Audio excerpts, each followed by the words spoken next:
atingi malo, Baba atingi malo, Yesu atingi malo, ai Yesu nazabi iudigo.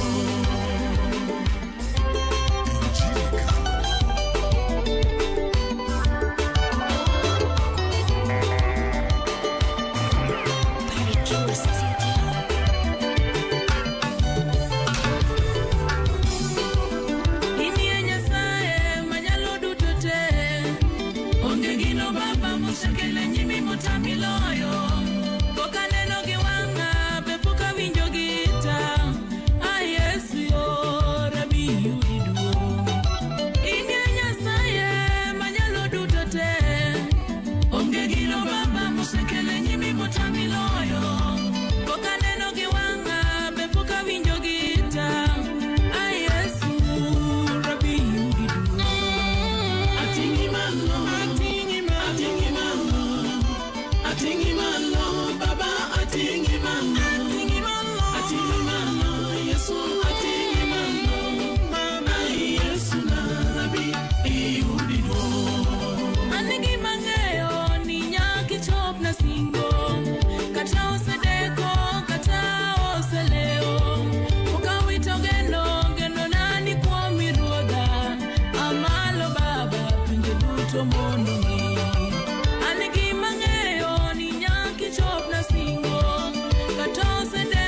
wantiere chenro mar Injili Kalo. Ne wacho ni wan kod jawer kawuono iluongo ni Mevin James, wer mamit kacha chani ating'i malo. Kama wacho ni onge gima nosekele nyimi. Yes. Motami loyo. Mevin. Karibu. Asante. Mevin muol. Onge kata weche mang'eny. Is Mevin shy. Mevin sawa. An sawa. Adier. Aya, koro king'iyo kamera ni fulleri ane maber mondo jogi ong'e ni Mevin James en ng'a. Okay, nyinga en Mevin James, nyar Kanyadak Otieno, moyudo keny Mfangano, kamoro ni Nyakweri. Gisani adak Rangwe, atiyo Rangwe Sub County Hospital, koro adak mana Rangwe gisani. Sema natieko.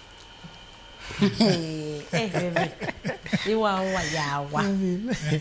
Mevin. An jawer ma wero wende mag Injili, mag gospel, ang'amo waro. Mevin lemo kanye?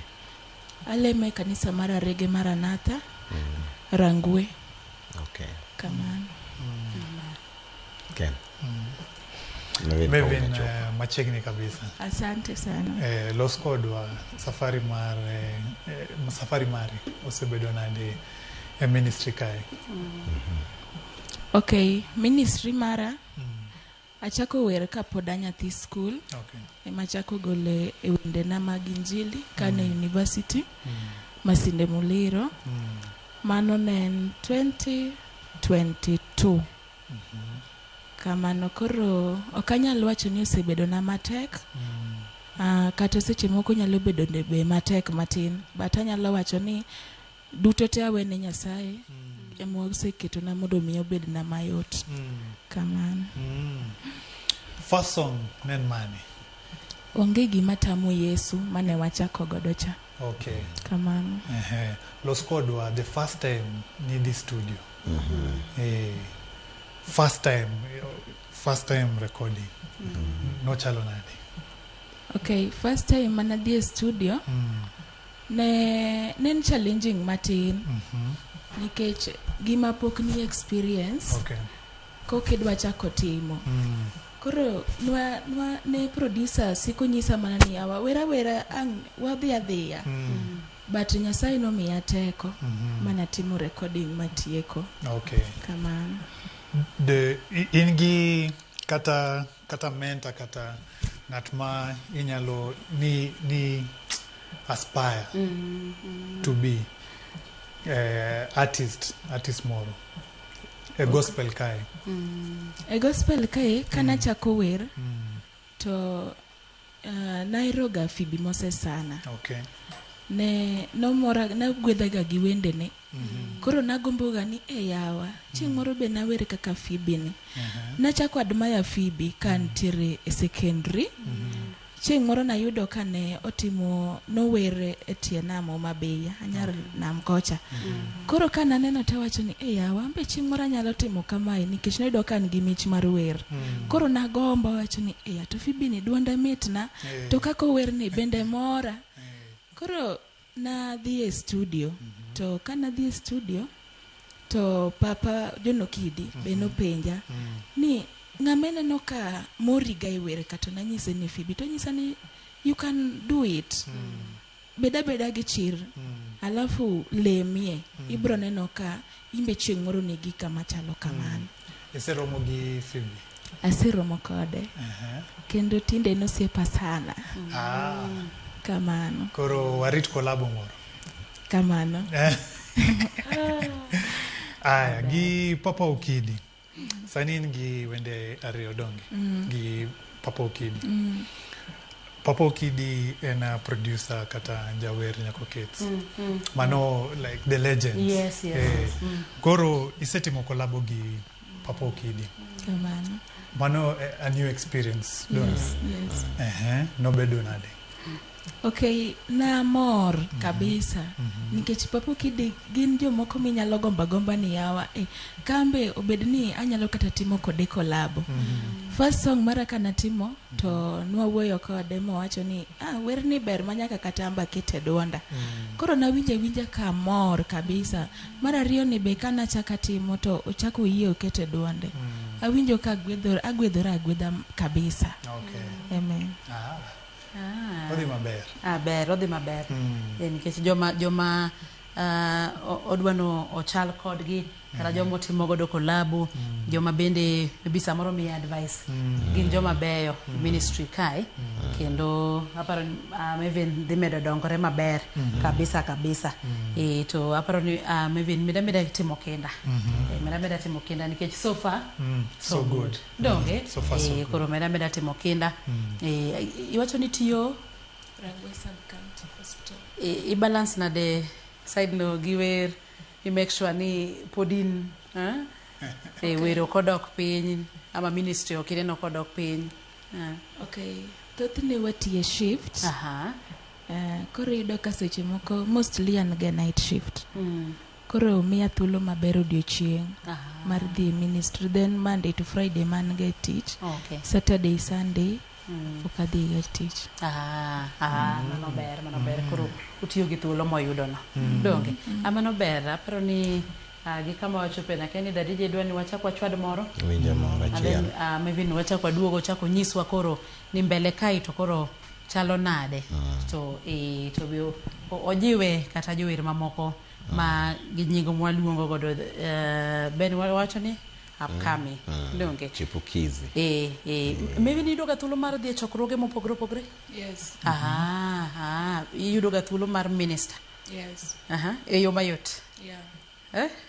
Wacha ni dadije winjo ka wacho ni experience mari kod chokroge misedhie kido thuolo mar ministering, iwinjo ka in kod dwaro mar medo ni dwano luonge chokroge mang'eny, koso igombo ni nitiere ministers ma wacho ga ni gidwa beta chien. Afadhali o nini o minister kanisa gi to tieko. Kata studio ministries. Yes. To ki onge performing, crusade. Onge crusades. Kondego. Kora keni maybe in e pachi ineno nade? Okay, ante pacha ingeni wer kagolo tagolo ni ogwedha kata dwano ogwedh joma moko bende. Koro sama yudo thuolo mar dhi e platform kadhi pako Nyasaye, awinjo kamora kabisa. Yes. Amen. Meda tiyo matek. Donge brother Ben wayud wer moro? Yes. Ndo waduo kendo do? Yes. Aya, dadij.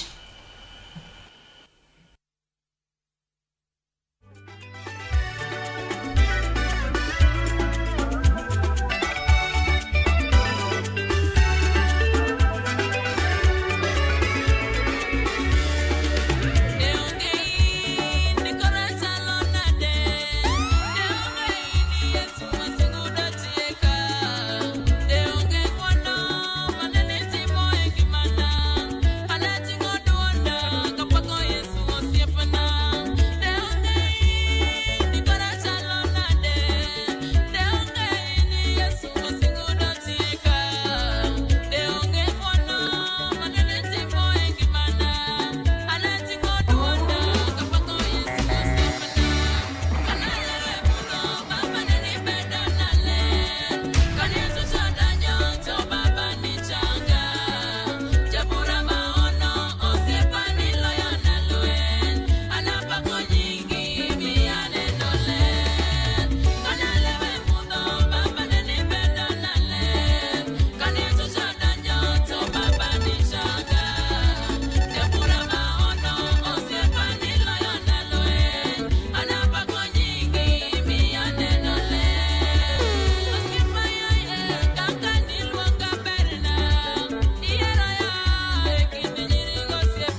Injili Kalo.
Mae en chenro mar pur gi ohala.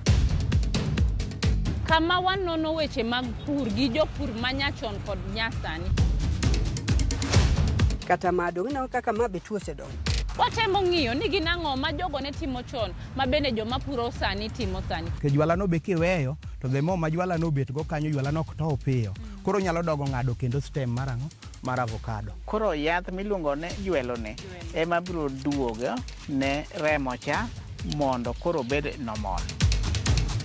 Wawuotho e chieche mopogore opogore ka bende watemo ng'iyo ni ginang'o ma samoro nyalo bedo ni jogo osebedo ka timo mopogore gi machon.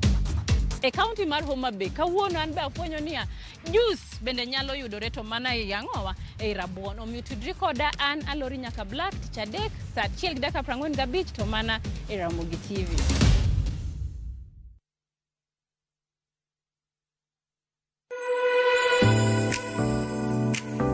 Tedo gi chiemo omedo chore machiegni kodi wabiro iri mondi tang'wa kit chiemo mihero loso, kit chiemo milonye loso, kata kit chiemo mano mosebedo kalombi kuom kinde malach. Koro watime kama mang moni bi gudre wiye kate.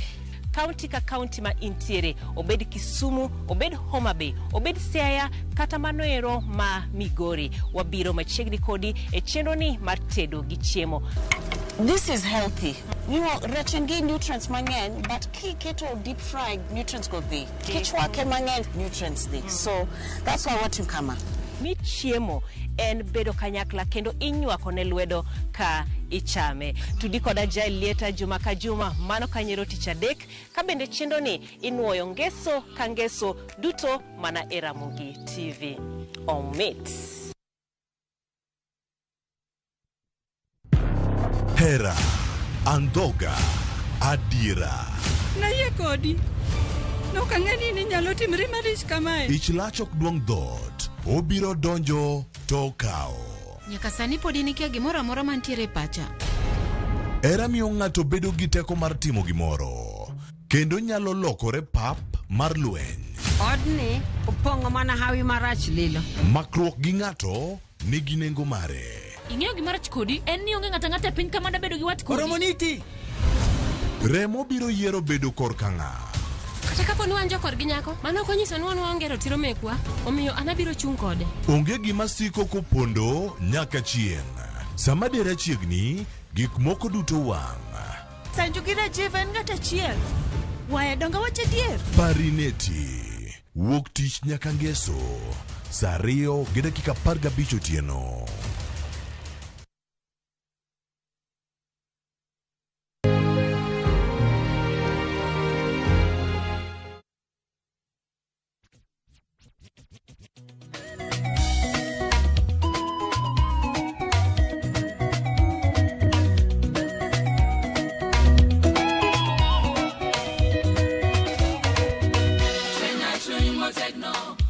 Chomo sika gilwenya tego mondo ginenielela.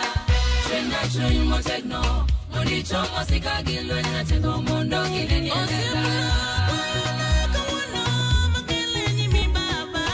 Trena chuny motegno.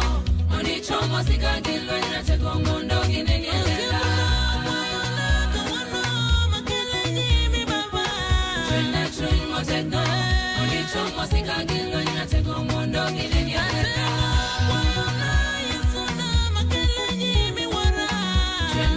Motegno, oni chomo sika gilwenya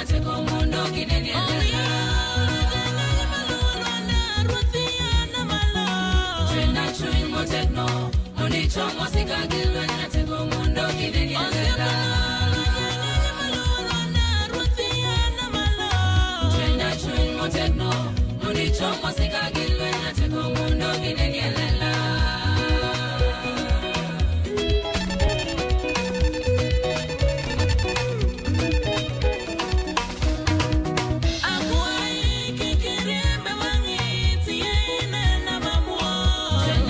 motegno, oni chomo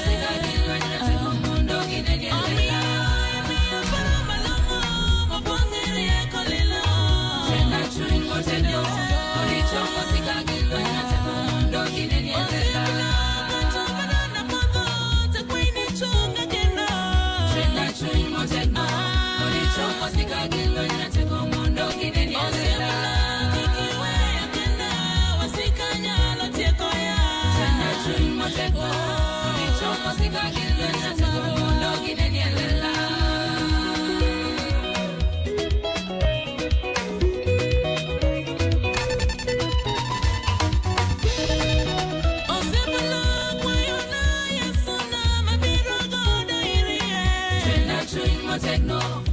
Chomo sika gilwenya tego mondo ginenielela. Trena chuny motegno, oni chomo sika gilwenya tego mondo ginenielela. Trena chuny motegno, oni chomo sika gilwenya tego mondo ginenielela. Trena chuny motegno. Chomo sika gilwenya tego mondo ginenielela.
Nyasacha isetimo na maber.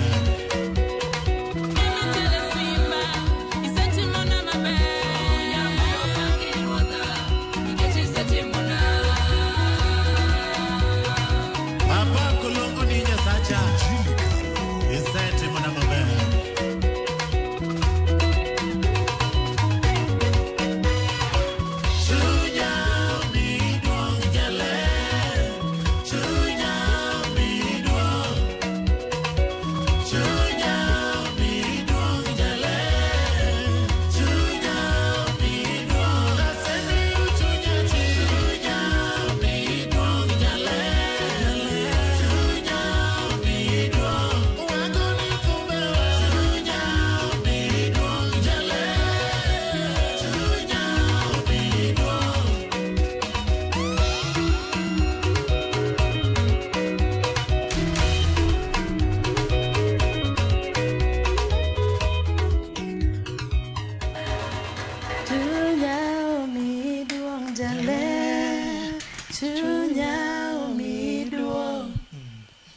Dadije wera ne.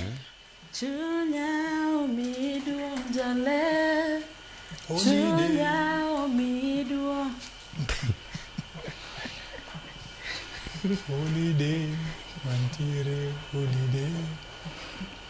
Dadije. Agwa tiek show. Kata wero kuwer. Agwa tiek show to wadhi dil kodi. Koro. Onge wach. It's all right. Net kabisa donge? Net ahinya. To yes.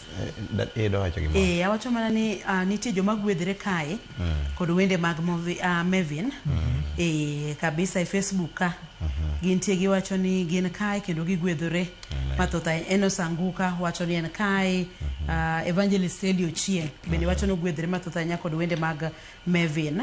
Neno kata Vitalis Ochieng wuod Game Karariu bende wacho ni en kodwa kendo ogwedhore, wacho ni agwedhora kaka pile e chendo ni Jen Ngeso wacho ni pod entiere kae. Viviana Nyango wacho ni watching live from Nakuru pod gigwedhore mathoth ahinya.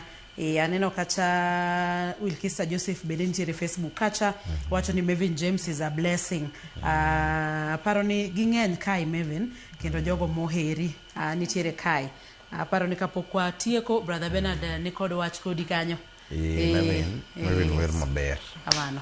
Mevin tiyo matek. Kabisa. Bolo wende mabeyo. Production is good. Yes. Both audio, video, the message.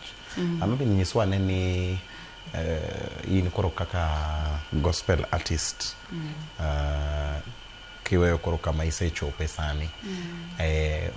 What is your desire? Angoma diher kata kanye ma ineno ka idwaro ni mondo Nyasaye ochope kodi.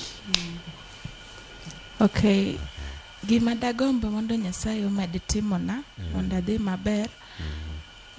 Agombo ni Nyasaye omed mana miya wir ma adhi mbele gi golo wende na maber. To wende na gigwedh nyaka joma ni oko. Kik bed ni anima gigwedha kenda. Akwayo Nyasaye ni omiya wende mabeyo beyo manyalo chope it bende. Ma ng'ato kowinjo to bende oae ko ogwedhore. Kamano. So in kod mpango mane? What is your plan koro sani? Nitie were moro ma expect, so nitiere kata gimoro ma idwa loso, kata function moro, kata collabo moro, in gi plan mane between kata wach ni the next kata mana 1 year? Okay, gisani nitiere songs na moko ma nitiere audio.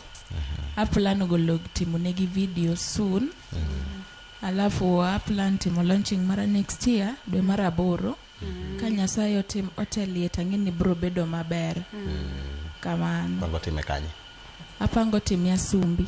Asumbi. E kanisa kama Leme. Okay. Kamano. Very nice, very nice. Manober kabisa Mevin. Nangini Nyasaye bro timo ni dwaro mar chunyina. Kamano. Aya, Mevin wuoye gi fellow artists. Wach moro ma Nyasaye nyalo kete chunyi wache gi jower weteni kaluwore gi kaka ineno industry kadi. Kamano. Daher mana nyiso jower wetena ni wamed pako Nyasaye, wamed bedo gi hera nikech hera kochakore kodwa to bro chopo kare ne jok ma nikech awacho ga ni jawer wambe wachalo mana politicians kaki iwuoyo maber gi ji bro miyo ji bedo kodi machiegni koro wakwerre owuon owe gi kae to jowetewa mabende ni oko kochacha bende giwinjo ka gik mwatimo gin gik moko momiyo Nyasaye duong' koro gihero tijwane koro wamederore kaka wan jower kamano. Amen. Wadhi maber. Kabisa. Mevin puonjowa maber. Gimoro ne bire pacha sani ka Mevin wacho no dhi obotimo launching mare e kanisa moleme. Na gombo ng'eyo ka kanisa ni iyudo support kaka an artist e kanisa no. Kiyudo support mondo mi wanyise kata jower mamoko ber mar bedo gi kamoro miluongo kaka koro kanisa ni nitiere jadolo mari nitiere bo jadolo moro makata kidhi e chokruoge mamoko to ng'eyo ni ng'ane odhi e chokruok moro kama joma ni onge kodwa kanisa ni yudo support maber kaka jawer. Erokamano. Kanisa na yudo support maber kata gisani na tarika 12 wan gi chokruok marwa e kanisawa ma dhi chakore Arege Maranatha to kanisa wa aneno ka gineno ka gima gin gi jawer e kanisa nikech e kanyo aneno ka gine ma gimiya ni mondo mi kata ka anyalo dwaro jawer machielo manyalo konya e sechego to e gimiya that opportunity ok giluong ng'ato kapok ginyisa koro miyo awinjo ka binjo maber sama ntiere kodgi e kanisa kamano gino omiya para gimoro kendo sechego owacho gimoro ni ok giluong ng'ato jawer moro oko kapok ginyise donge samoro nitie kanisni moko ma they are guilty as charged un gi solo artist mabe ugurore motegno kendo en kodwe kanisa ka Jumapil ko wuok odhi e chokruok moto nyako wach ni jadolo kama lakini kochopo ni nitiere chokruok e kanisa ama nyasi moro to iluongo jowa moko kapo kata enomiye kata thuolo luongo jomoko ok rach but talent ma un godo e kanisa ka mit ma un godo ka be nyaka recognize donge mano ber mano miyo miye mijingo mar bedo kanyo medo tiyo ne Nyasaye kanisa no donge inkesa moro be nyalo go chunyi ni jomoko miluongo da DJ miluongo to wan gi DJ ka onego chagi adadi okeyo marach onego chagi DJ moro ni man kani koro ka DJ bibiro temi e time ne en be but an man kaini ambo chake koda mondo okele ranyisi moro ni kanisa nani be wan gi ng'ato we recognize gima timo kaini yes very important mano ber aparo ni watieka koro dadi mana ka in kod wach moro modong kapok mebino moso jomoko to onyis joneno be kaka yudo wendegi wan kaka team Injilika wabro support Melvin Donge utimo maber kaka brother Bernard osewacho koro Melvin ingi support mar team Injilika asante sana sawa aya Melvin mos jomoko matin kaiti nyis joneno kaka yudo wendegi to watieka aya amoso babana James Auko ka intiere Sikri mano mwalimu Kaumosa moso mama na Agnes gi mama na machiel baba na Jado Grace Auko alafu amoso won parwa Simon Onyango kuma intiere Kaumos nyithinda Tania gi Travis Ukaumos kama untiere kumunena ng'eni gibedo piny ginyisa ni okang ne gidhi kanisa ne giwine mama Ukaumos amoso Moligration ka intiere Kisumu Jen Ngeso amoso uduto mama Timna kuma untiere kauru mos wich nyalo wir gi joma moko lakini kikumak na Wilkista Joseph chunyo eri ka duogo dala yawa kiko unena marach amoso uduto joma watch te nyaka fans maga kuonde minyalo nena antiere Facebook Melvin James TikTok Melvin James, YouTube Melvin James. Chopuru mondo supporta. Yawa kik wiya wil gi Josfat. No nyisa ni ang' no ne chakruok ne nyako tieki. Brian amosi kama intiere. ok damosu duto. Amen. Amen. Watieko. Kendo wago ni erokamano Mevin kuom kawo thuolo mari mar bedo kodwa ka odiochieng' ma kono. Nyasaye mondo gwedhi kendo Nyasaye ometing'i malo kimedo tiyo tichne. Kidok Nyasaye mondo miyo otelni kendo ichop maber. Donge? Amen. Koso wiyo wil gi ng'ato. Wiyo wil go odhi Jackie, ka inta kawiri, ka umosna nyaka min valte, ka urumosna. Amen. Kikugur Mevin thuole manyalo koso mondo miwa mos ji duto te donge. But eruru kamano kuom bedo kodwa e chenro ni mar Injili Kalo chakre sa 12 mar okinyi.